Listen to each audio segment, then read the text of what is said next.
Hi, I'm Chris Leader. I'm the president of Leaders Edge Training, and I want to welcome you to our monthly tips. I hope you're going to enjoy them. Feel free to forward them on to anybody on your contact management system.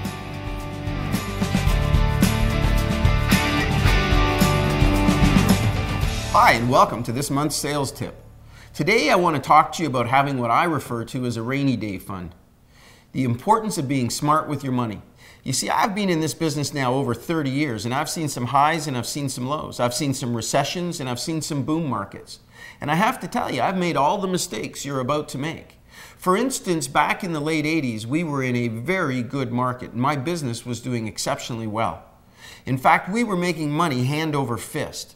And at that point in time, I was very young, and I didn't realize that the market would change. You see, I thought it would be the way it always was. It would stay the same.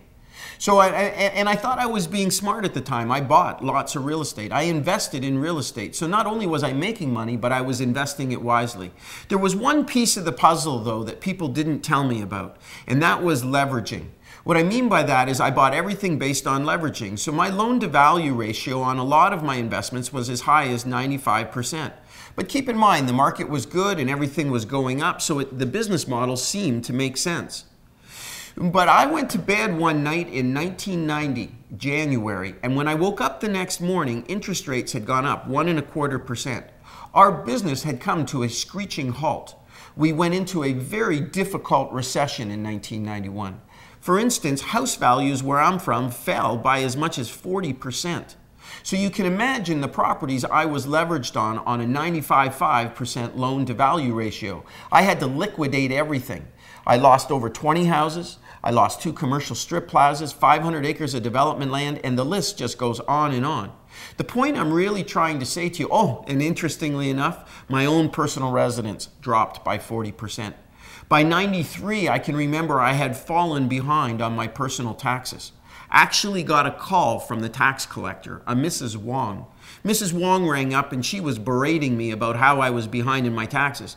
I was trying to explain to her, I said, Mrs. Wong, I've always been good with my taxes. You have to know that. And I said, it's a recession. I will get caught up. And she said, I just want you to understand very clearly, I can take your house. To which I replied at the time, I said, Mrs. Wong, if you could come and get it, could you do it soon?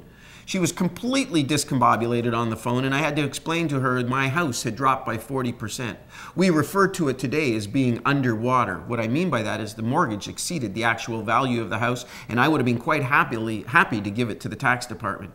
You know, I learned from this experience, the first thing I learned is that everything changes.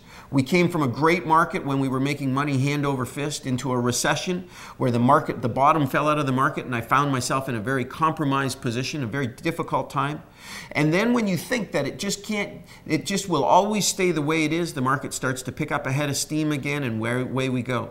What I really learned from all of this is to make sure you have a rainy day fund, so that when the market changes, and it will, if it's up now, good chance it's coming back down, you will be in a position to be able to manage your business based on the cash flows that are coming in, the cost to operate, but you'll have a solid foundation in place. So always make sure you put a little bit away because you're never quite certain what's coming down the road.